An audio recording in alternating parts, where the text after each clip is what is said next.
This is a Faith FM podcast.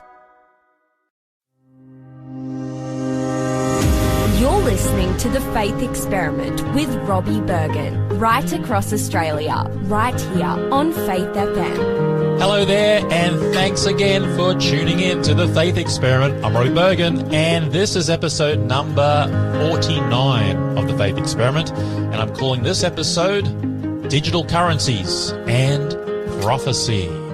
This is the next iteration in our little mini sub-series here on The Faith Experiment, where we're looking at the big picture of how we look at these manuscripts in light of explaining the question, do they hold any information for our future? And over the past few episodes, we've been exploring things like, first of all, do these ancient biblical manuscripts have authentic historical accuracy? And we looked at archaeological discoveries that have shown that that is exactly the case. These are historically accurate documents, even though it took, in some cases, decades, and in some cases, actually centuries, before archaeologists were able to discover collaborative resources and discoveries across the old world to show that these ancient manuscripts are, in fact, historically accurate. We also looked at the prophetic code. Do these manuscripts actually have dependable predictions that we can rely on? And we explored some of those stories in the book of Daniel chapter 8 specifically. And we found how that hundreds of years before events, predictions were made, again, by God, apparently. He claims to be the author of this book. And those predictions fulfilled precisely by names of countries, the number of generals replacing kings, and the divisions of empires and all sorts of things. These prophecies get it right. We then looked at, well, that's all good and well for the past, but what about for the future, for our present time? And then we explored that topic of the last empire. And in that episode, we found that not only do the prophecies of the ancient Dead Sea Scrolls or the Old Testament of our Bibles today, not only do they talk about past predictions from our perspective, they also step right into our present and into our near future. And we looked at that dream in Daniel chapter 2, where God outlined a period of time from Babylon to the second coming of Jesus. And we found in that presentation that we are right down at the toes, almost ready for that last empire. And on our last episode, we unpacked what do these biblical teachings, both Old Testament and New Testament, teach about signs or indications that the world may well be coming to a point, a climactic point. And we found that if you look at every aspect of society, the indicators, according to the biblical texts, seem to be lining up. So if you've missed any of those previous episodes and you want to catch up on some of our details that we have covered in this little mini-series looking at the manuscripts and Bible prophecy and how it applies to life today in our faith experiment, then I would encourage you, if you have missed them, to go check them out. You can go to the Faith FM app from your app store. You can go to faithfm.com.au. You can go to any good podcasting platform and you can catch up on those missed episodes. We started this little series on episode 45 of the Faith Experiment, so you can catch up on that. And also, there are great giveaways in those episodes. Speaking of giveaways, I have a fantastic giveaway today. This giveaway is called The Amazing Prophecies of Daniel and Revelation. Now, to get this particular giveaway, you want to stick around. I'm going to give you a special code word to text in to the Faith Experiment number. The number is 0488 45311. So save that number into your phone right now, 0488 45311. And stay tuned to get today's code word. Well, our topic today, we're exploring digital currencies and prophecy. But before we jump into that, I've got a few messages that have popped up in the inbox here on the Faith Experiment, so I'll give a shout out to a couple of people. The first text I have here is from Jack, who says, "Sorry, Robbie, I didn't make it to the free barbecue in Bendigo. I had a cold. I'm fully recovered now, but don't hesitate to advise me of future ongoings. Thanks, Jack." Hey, Jack, sorry we missed you. Yeah, I was in Bendigo just a few weeks ago, and we had a Faith FM community barbecue. If you'd like to keep up to date with where these Faith FM events will be, where you get to meet different speakers like myself and other speakers on the network, then keep an eye on faithfm.com.au/events, where we post all the upcoming community events where you get to meet presenters, ask questions, hear some extra bonus details from the various shows. So, yeah, stay tuned. So thanks, Jack, for that. Sorry we missed you, but maybe next time. Here's a message from Leslie. Leslie says, hello and thank you for the Faith Experiment. I live in Ballarat. Just to let you know, Leslie, thank you very much for your show. Thank you, Leslie. It's funny because Ballarat's not too far from Bendigo. If you're listening, Leslie, I really appreciate you tuning into the Faith Experiment. It's listener support like this that keeps the show going and on air. So thank you so much for that. Here's another one from Maureen. Maureen is saying, hi, Robbie. First of all, let me say thank you for your wonderful teachings. I really enjoy listening to the Faith Experiment and learning from your expository of the Bible. Well, thank you so much. I really enjoy doing this show, and I'm glad that it's making impact on people in their own faith experiment. Another one here from Thomas. Thomas says, thanks for your teachings. Your teachings resonate with my spiritual journey. Oh, that's so encouraging. Thank you, Thomas, and all the best with your faith experiment. And one last one here from Eva. Eva says, thanks, Robbie. May God continue to give you strength. You have a wonderful gift of zooming in on details we miss when studying the Bible. Thanks so much for your encouragement, Eva. That's actually really, really nice of you to say that, because that's one of the things I really enjoy doing when I study the Bible, and that's sort of having a big picture, but then zooming into detail and, making it practical, putting it into an experiment. Hence the faith experiment. Well, with that being said, let's get into today's topic, which is digital currencies and prophecy. Now, there is a lot happening in this space, and I would love to hear your thoughts and comments. You can text me on 0488 45311 and join in on the conversation. But listen, to set the context for what I want to talk about today, I want to take you back to the year 1999.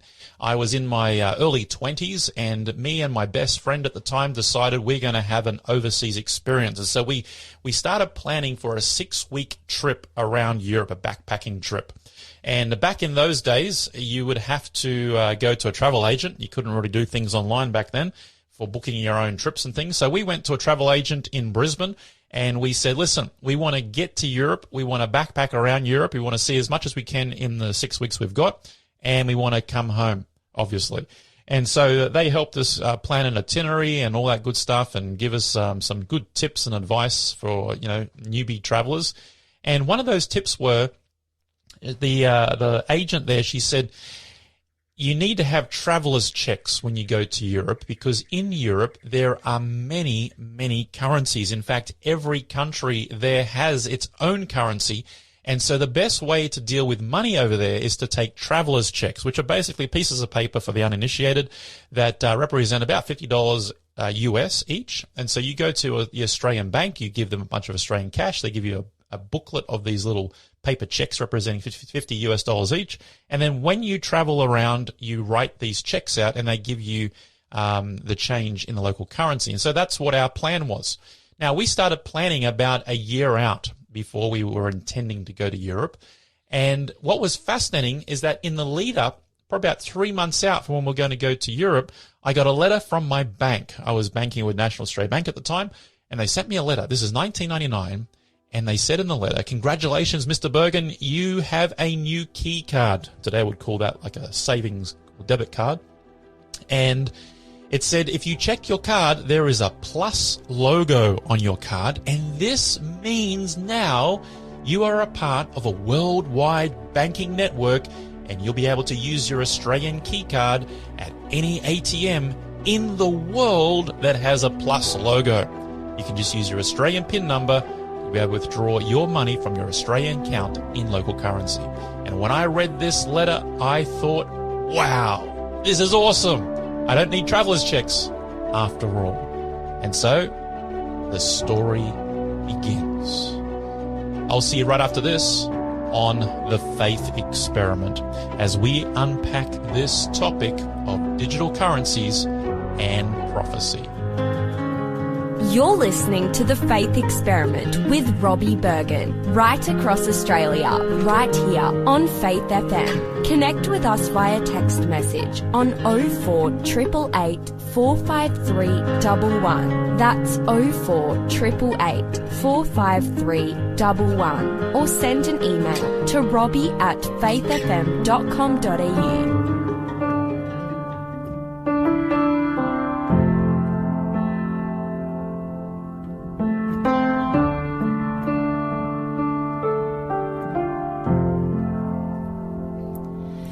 All these pieces broken and scattered, in mercy gathered, mended and whole, empty-handed but not forsaken. I've been set free. I've been set free. Oh, amazing grace, how sweet the sound that saved a wretch like me.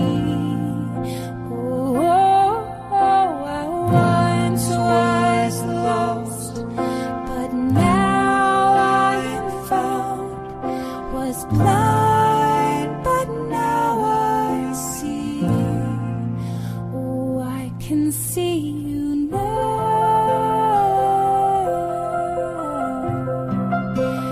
I can see the love in your eyes, laying yourself down,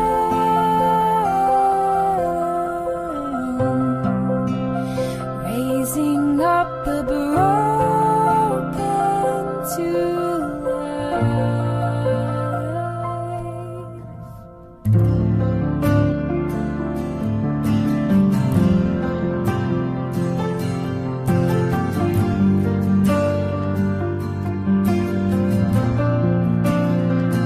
You take our failures, you take our weakness, you set your treasure in jars of clay.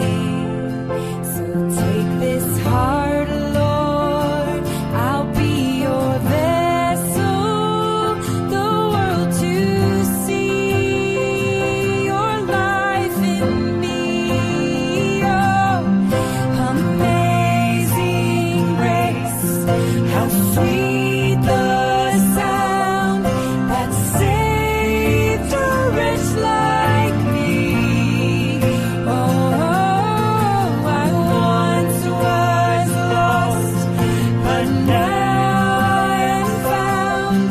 Was blind, but now I see. Oh, I can see you now.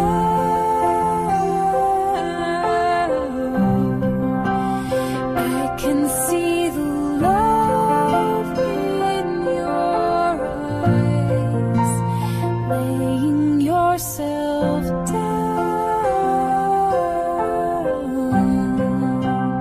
raising up the broken to life. Amazing grace, how sweet the sound that saved a wretch like me. Oh, I once was lost, but now I am found. Was blind, but now I see. Oh, I can see you now.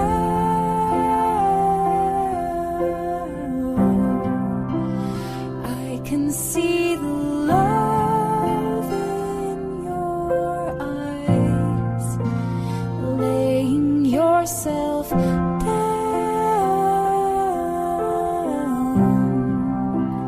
raising up the broken to life. This is The Faith Experiment with Robbie Berghan, right across Australia, right here on Faith FM. Listen live or listen later. Get the Faith FM app from your app store today.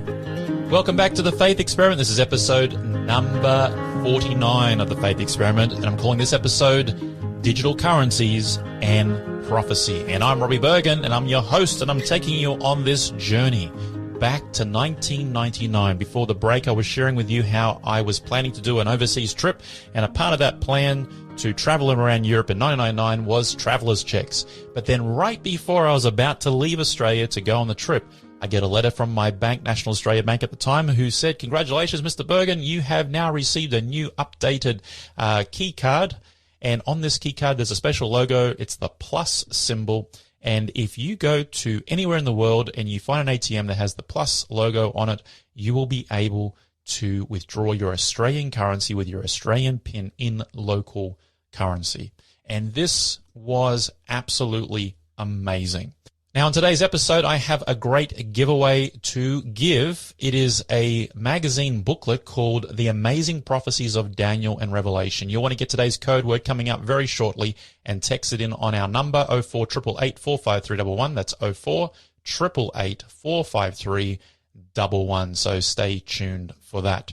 So what had happened in 1999 that caused me to get excited about getting this new ATM card that allowed me to not have to need traveler's checks, but allowed me to access currency in the local currency from my Australian bank account in real time? Well, what had happened was in 1999, the World Banks created an agreement that allowed for data exchange and interconnection between the world financial systems, allowing for real-time checking from one country to another to verify PIN numbers and bank balances and to enable monetary transfers. You know, for us today in 2023, that seems like ancient history.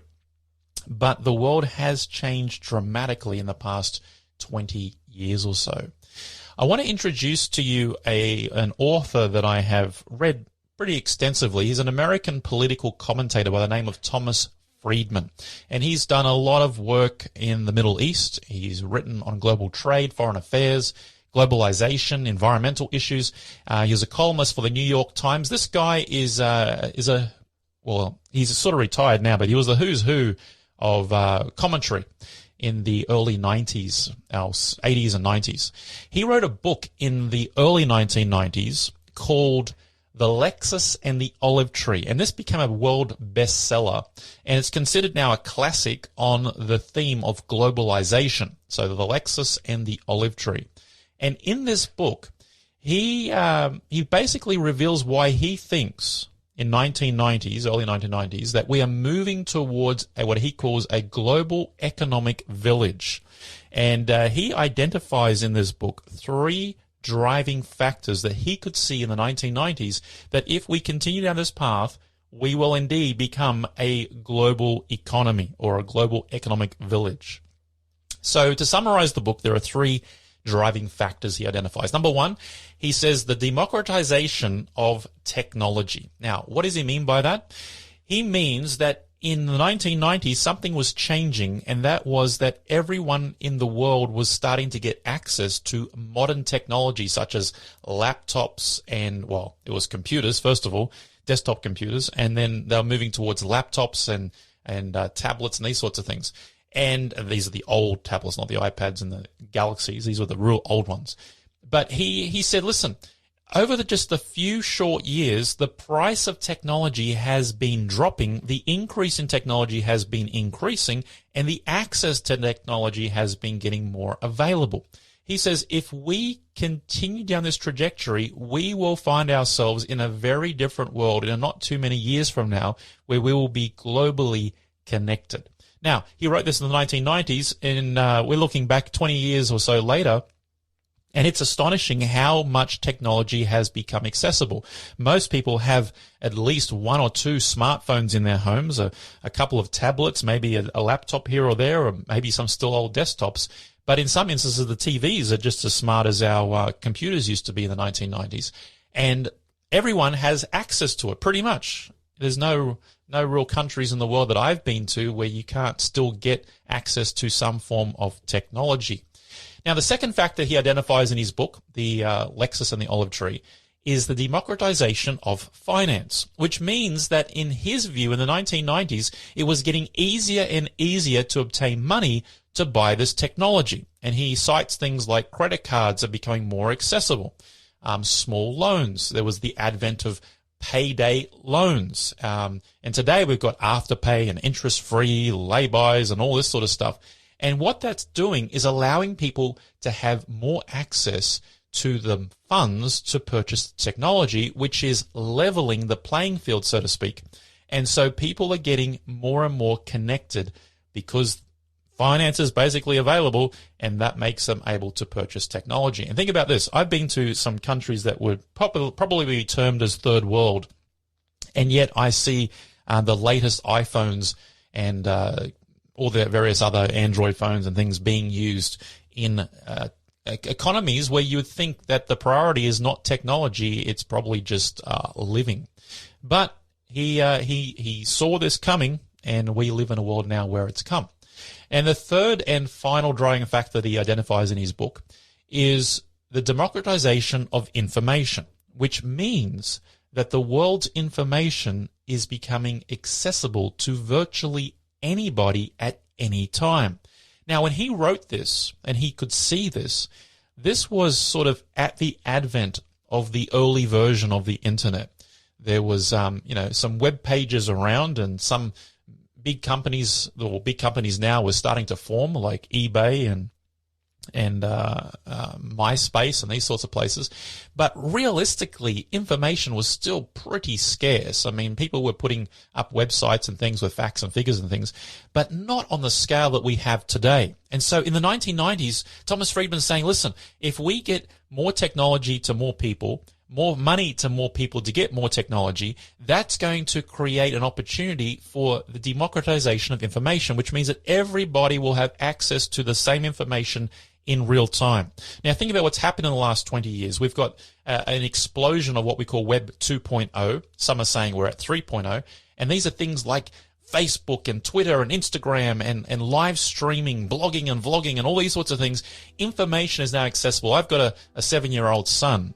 And when we're driving in the car and he's looking out the window and he sees a bird or a tree or a car or a plane, the first thing he asks us in the front seat is, hey, can you Google it? I want to see a video of it so I can learn more about what I'm seeing. Absolutely phenomenal. When I was a kid, you had to go to the library and ask the old lady which section of the books to look for the information for your rocket project you're working on. So Thomas Friedman got it right. He could see the democratization of technology, finances, and information. Now, he's not a religious person. He's purely an educated person that can see the patterns around him. Well, it's time to take a short break now. Stick around. We've got a code word coming up very, very soon for today's great giveaway. I'll be right back after this with digital currencies and prophecy on the faith experiment. The Faith Experiment is made possible because of people like you. If you enjoy what we are doing, please consider supporting us by making a donation on our website at faithfm.com.au/donate.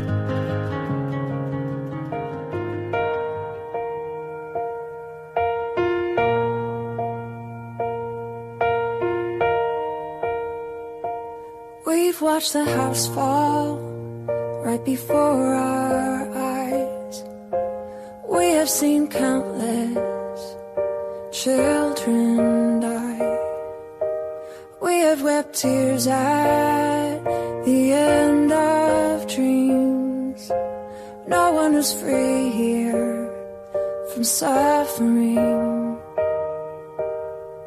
but the life we gain through Christ cannot be taken.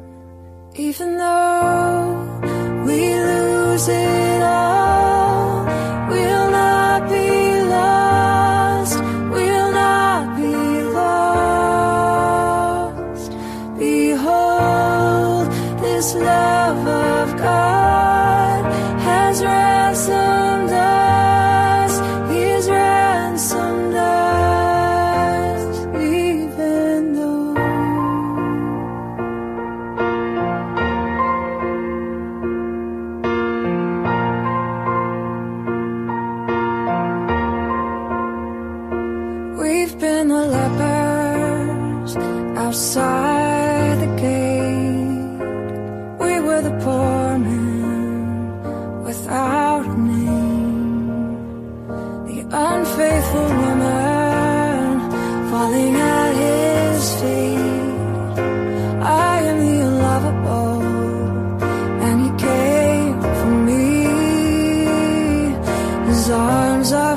fastened firmly round us now.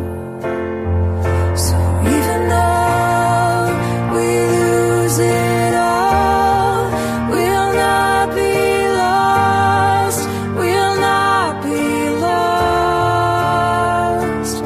Behold, this love of God has ransomed us, He's ransomed us. Even though we had nothing when He found us, we had nothing to recommend us, His grace is like an ocean, His gifts are overflowing.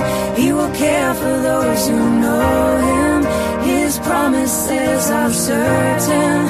We will not walk alone. Even though we lose it all, we'll not be lost, we'll not be lost.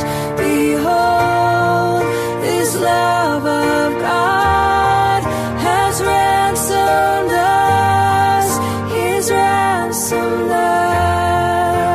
Even though we lose it all, we'll not be lost, we'll not be lost.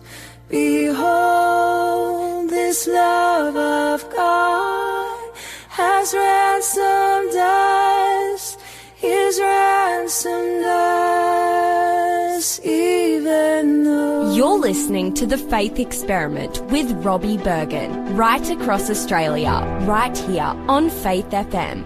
Welcome back to the Faith Experiment. This is episode number 49, Digital Currencies and Prophecy. I'm Robbie Berghan, and you're listening to the Faith Experiment. Coming up soon is the code word for today's great giveaway. You want to save this number on your phone, 0488 45311. That's 0488 45311, and wait for today's code word. So before the break, I was sharing with you how I wanted to go on an overseas trip. We bought traveler's checks, me and my best friend, and then just before we're going to go in 1999, we were told, hey, listen, you don't need them anymore because we've got a great new advancement in the banking sector. It's an ATM card here in Australia, issued in Australia, PIN numbers in Australia, bank balances in Australia, but you can use it anywhere in the world. And so advances have been made.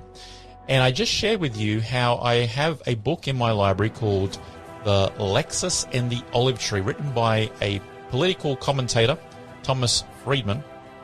And in his book, he says, listen, from the perspective he wrote it in 1990s, he says, I can see that things are changing.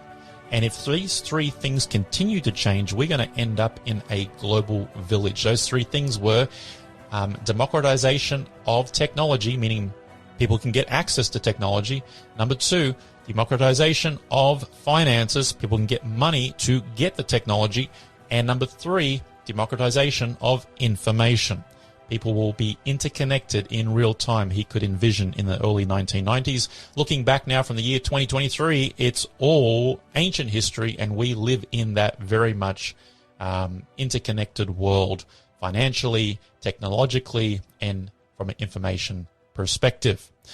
So, what's the purpose of me sharing this book? Well, in the book, after he goes to this great trouble of saying there are these three things that he can see are happening in the world around him, he says, if these three things actually do take place, which from our perspective they already have, he says there's two great fears that I have. Fear number one, he says, if we are globally connected, we place ourselves in a position to have a single group, or worse, a single person, at the head of the economy.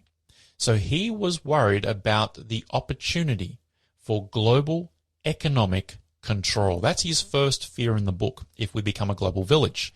His second fear was because of the interconnectedness of the world. If one country or one bank goes down, it has a very real possibility of taking the rest of the world down. And so his second fear is the possibility of global economic collapse. Now, he wrote this book in the 1990s, and maybe he did know, but he didn't know. He couldn't have known that by the year 2008, just a few years later, about 10 years later, from his perspective, we had the global financial crisis, which many are saying was the first of many to come.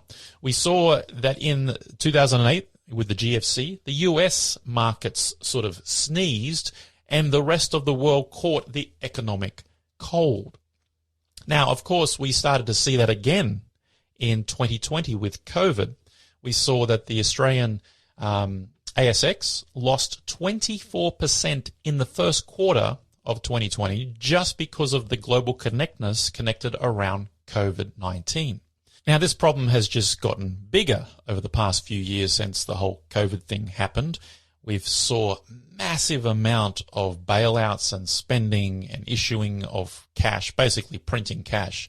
And as a result of that now, by the end of 2022, beginning of 2023, we now live in a hyperinflation period of time. Well, that's what we're sort of heading towards. We see inflation on the increase, and as a result, interest rates are being raised around the world in the various central banks. And many are asking, does Bible prophecy contain any information on where we're heading from an economic point of view? Well, let me say right now here on the Faith Experiment, the Bible absolutely does have a fair bit to say about economic prophecy. Most of what you've heard in this space is from the book of Revelation, or at least in the context of the mark of the beast. Now, for most, when you hear economics and you hear Bible prophecy, you have this picture of perhaps microchips being implanted under the skin. We've seen that happening, in fact, in parts of Europe and parts of the United States, where many companies, tech companies, have made a big point out of inserting these RFID chips under their right hands for access control to buildings and to pay in the cafeteria and these sorts of things. There's numerous news articles on that. You could just Google that and find a whole bunch of things. But that's one of the imageries that come to mind. Others have this idea of tattooed barcodes on your head.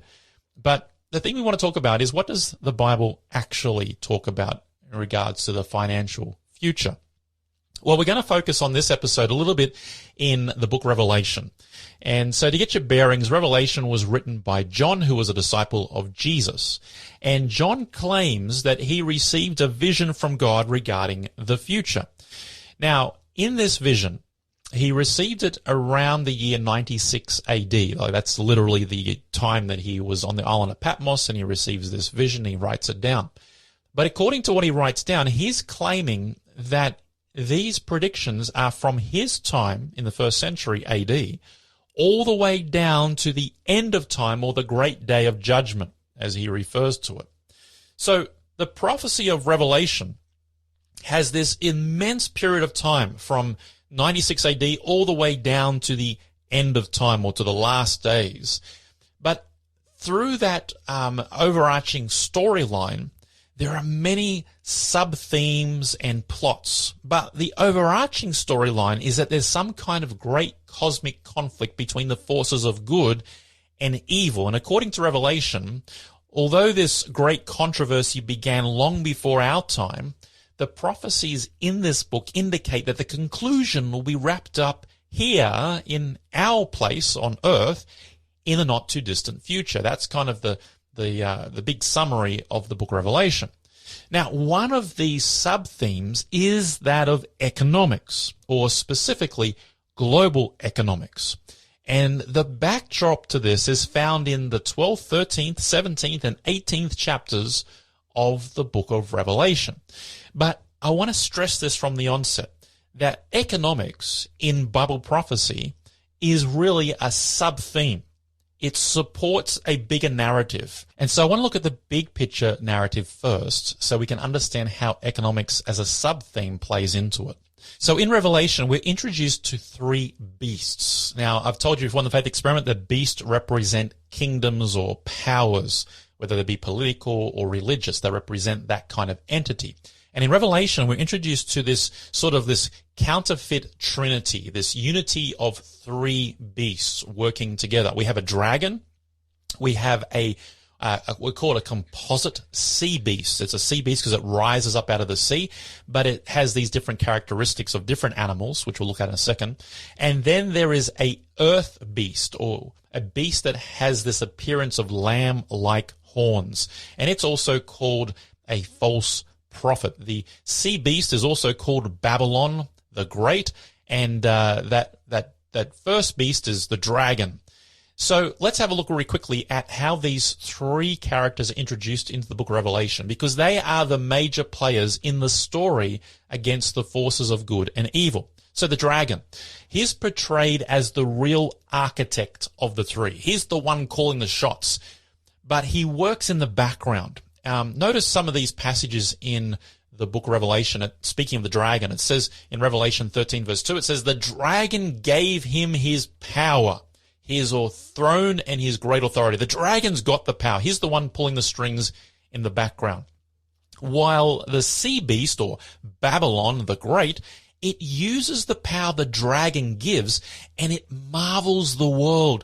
People are amazed by it. And according to the prophecy, they end up actually worshipping the sea beast. Here's how John records it in Revelation 13, verses 1 through 3. He says, John speaking, then I stood on the sand of the sea, and I saw a beast rising up out of the sea, and all the world marveled and followed the beast, and they, that's referring to the world, worshipped the beast, and authority was given him over every tribe, every tongue, that's a language, and every nation. So the prophecy claims that there is a nation or a power, the sea beast, who is coming and who will attempt to take global control. Now that's funny in a sense, because that's exactly what Thomas Friedman in his book, who's not religious, he wrote about his first fear, that there'd be some kind of individual or group of people taking global control. Now that brings us to our third character in the Revelation narrative, and that's the land beast, or as Revelation calls it, the false prophet. It's the sea beast's hired help. Here's the muscle. The land beast uses legislation, it uses military, it uses economy, and its power to get everyone into line and to get them on the same page with the same program, with the same agenda that the sea beast is actually trying to do. So the land beast brings the earth into harmony with the will of the sea beast, who's really just the puppet or the front man for the dragon, who's behind the scenes designing and pulling the strings. John saw this land beast and describes him as saying, then I saw another beast coming up out of the earth, and he exercises all the authority of the first beast in his presence and causes, that's forces, the earth and those who dwell in it to worship the first beast, that's our sea beast. And he causes all, both small and great, rich and poor, free and slave, to receive a mark on their right hand or on their foreheads, that no one may buy or sell except one who has the mark or the name of the beast or the number of his name. Well, it's time to take a short break now. But when we come back, we're going to jump straight into these three characters and their relationship to digital currencies and prophecy. If you have enjoyed this episode of The Faith Experiment, please help us get the word out by sharing our podcast with your friends and family. And don't forget to like us on Facebook.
This is The Faith Experiment with Robbie Berghan, right here on Faith FM. Welcome back to The Faith Experiment. I'm Robbie Berghan, and you're listening to episode 49 called Digital Currencies and Prophecy.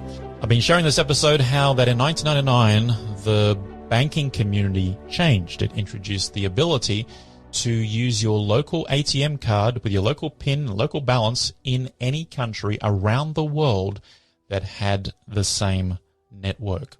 And so something was changing in 1999. I shared before the break how that Thomas Friedman, a political commentator, saw that in the 1990s things were progressing on a trajectory that would lead us to a globally connected world if three things happen: access to technology, access to finances, and access to information. All three things have happened, and that raised two fears for him. One was the possibility of global economic control and the possibility of a global economic meltdown or collapse.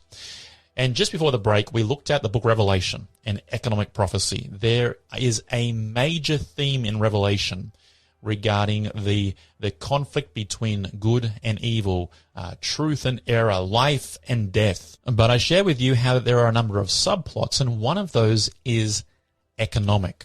And just before the break, we looked at those three characters, those three beasts. The dragon, who's the architect behind all of this attack on all things that are good. And in front of the architect, who is the dragon, there is this sea beast, or Babylon the Great, who's the front man. That's the one that everyone sees and everyone ends up worshipping and marveling at. But he doesn't have power, so he enables the land beast, who is the hired help. He has the power to get things done. And I shared with you that last passage in Revelation chapter 13. In verse 11, it says, "Then I saw another beast rising up out of the earth, and he exercises all the authority of the first beast in his presence." This is this hired help. He's exercising all the authority, and he's the one that causes or forces the earth and those who dwell in it to worship the first beast, which is our sea beast, or Babylon the Great. And then we read it just before the break. He causes all, both small and great, rich and poor, free and slave, to receive a mark on their right hand or in their forehead, that no one may buy or sell except one who has the mark or the name of the beast or the number of his name. So there are three characteristics that we just saw in that last passage. The characteristics are that no one may buy or sell except. Now imagine with me these 3 points on a piece of paper. No one. Who does that actually impact in this passage? It actually impacts globally everybody. The way it's written, it says no one may buy or sell except. It means that everyone globally is affected. That's point number one. Characteristic number one is global. Number two, may buy or sell.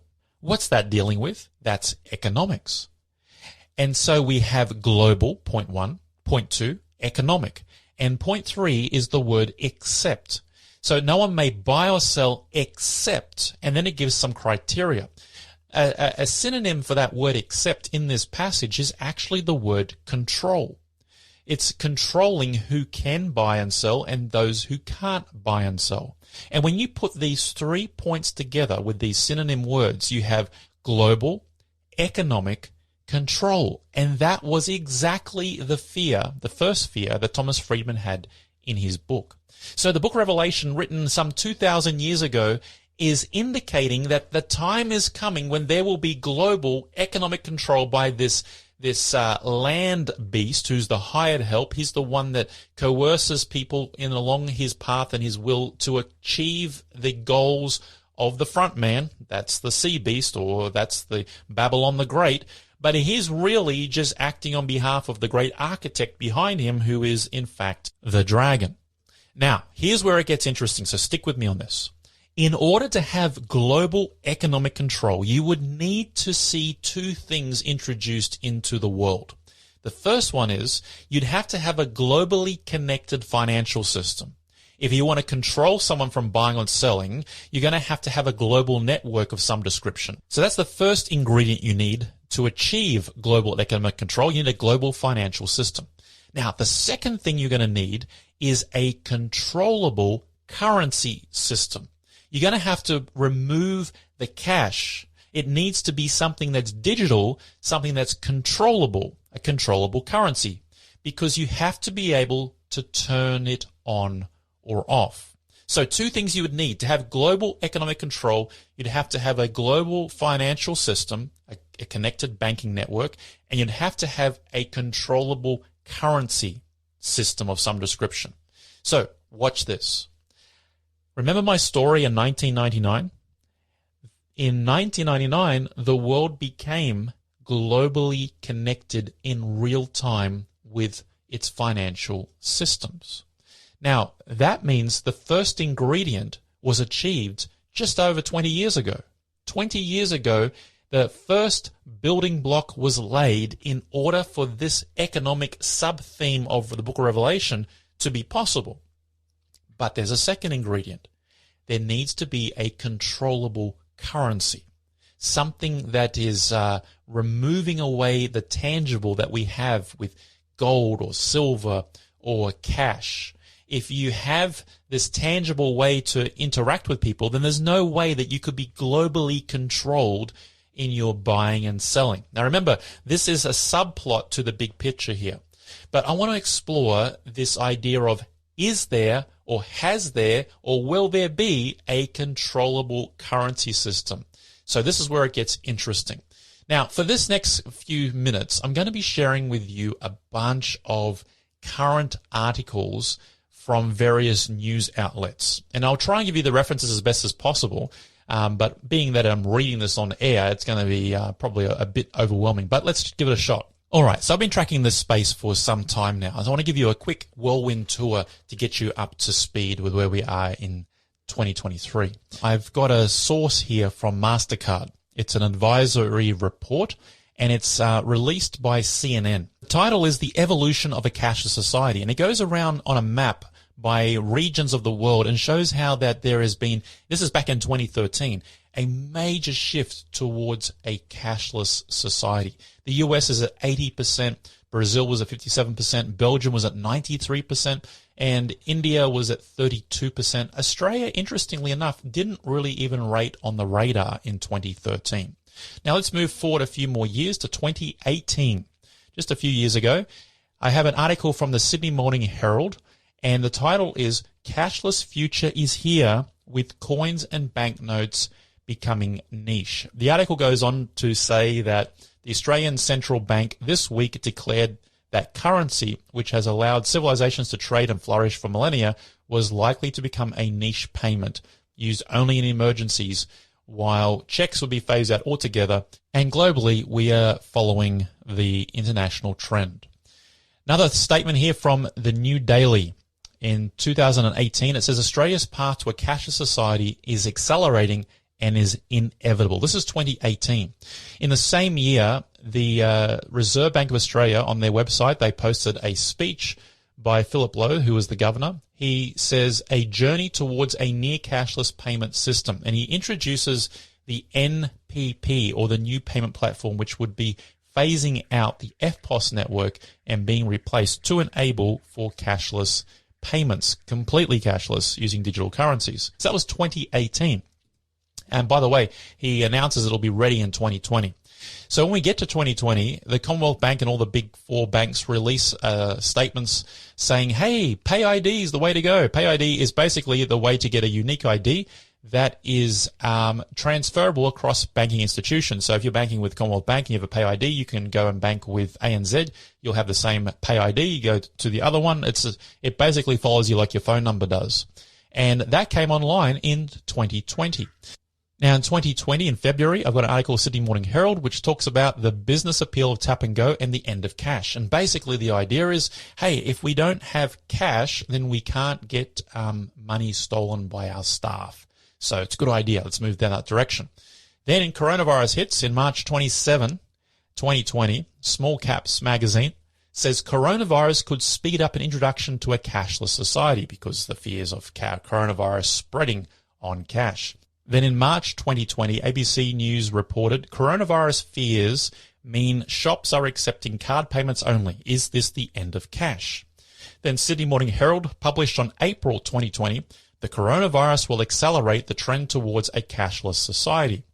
And then Euromoney magazine says in April 2020, cashless after COVID, and it talks about how that there is an alarming rise towards cashless transactions. Then in Forbes magazine on March 24 on 2020, they cite an article titled "The Digital Dollar and the Digital Wallet Bill Surfaces in the U.S. Senate." And basically there was a bill put forward for a stimulus package, and in the initial bill submitted to the Senate, it stipulated that the money should only be paid out in a digital dollar, US dollar, in a digital wallet bill. This is Forbes magazine. Now, after that, it was leaked to the press and all that sort of stuff. The bill got amended, and that clause was taken out. So then Forbes comes back at the end of March saying, should our societies go cashless? Then Forbes publishes another article the next month saying, forget the coronavirus stimulus bill's digital dollar, the digital euro is coming. And then Fortune magazine posted on April 2020 why the US shouldn't let China dominate the digital currency race. Then jumping to 2022, February, the Sydney Morning Herald publishes the end of the dollar as we know it. The Reserve Bank of Australia suggests digital tokens are on the money. Then in August 2022, Reserve Bank of Australia to trial a digital currency. Then December 2022, the Reserve Bank concerns over impact on banks after Aussie Reserve Bank digital currency rollout. And the article says the Reserve Bank of Australia believes that it will replace the Australian dollar, ultimately avoiding commercial banks fully if they head down this path of a digital currency, which they're currently trialing. Then news.com.au says digital currency tested by CBA, the ANZ, as the Reserve Bank of Australia seeks to stave off the threat of cryptocurrency. That was March 2023, just a few weeks ago. And then in Decrypt magazine, on February 2023, Japan announces the launch of a new central bank digital currency pilot this April, starting this month. Fortune Crypto magazine publishes in February 2023, central bank currencies are coming whether you want them or not. Should we be worried?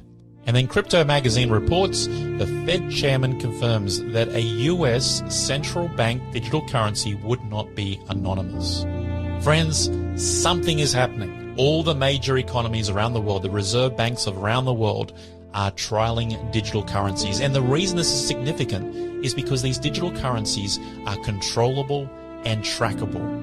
And this is exactly what the book Revelation alluded to some 2,000 years ago. And it's only in the last 20 years that we first of all got a globally connected financial system. And it's now in our time here in 2023 that we are seeing the testing and ultimately the rollout of digital currencies, controllable currencies, and the phasing out of cash. Meaning that the economic subplot of the book Revelation is now almost completely possible to be fulfilled. So let's continue this faith experiment together, and let's find out what the solution to all of this changing world environment is in relation to our faith experiment. Well, I mentioned at the top of the show, I have this amazing resource to give you. It's called The Amazing Prophecies of Daniel Revelation. And in light of today's topic especially, we want to understand these prophecies as much as is possible. Now, to get today's free offer, you want to take out your phone right now and send a text message to 048888 45311. That's 048888 45311. And you want to text the code word, the hash symbol, followed by FE for Faith Experiment, and followed by 49, which is episode 49. So that's all one word, no spaces, hash FE49. And the bot will ask you some questions, and we will get this amazing resource out to you as soon as possible. Well, I hope you've enjoyed this episode of Digital Currencies and Prophecy, and all of this shows that these prophecies seem to be knowing what they're talking about, which means we need to spend time studying them. You have been listening to The Faith Experiment with Robbie Berghan, right across Australia, right here on Faith FM. Connect with us via text message on 04888 453 11. That's 04888 453 11. Or send an email to robbie@faithfm.com.au and let us know what you thought of this episode. If you have enjoyed this episode of The Faith Experiment, please help us get the word out by sharing our podcast with your friends and family. And don't forget to like us on Facebook. Hey, guess what? Robbie here. This is a bonus. The Faith Experiment is going to be going live. Not on radio, but in person. Check out faithfm.com.au/events to see where I'll be visiting next. I'll be visiting towns and cities right across Australia, presenting the Faith Experiment in person.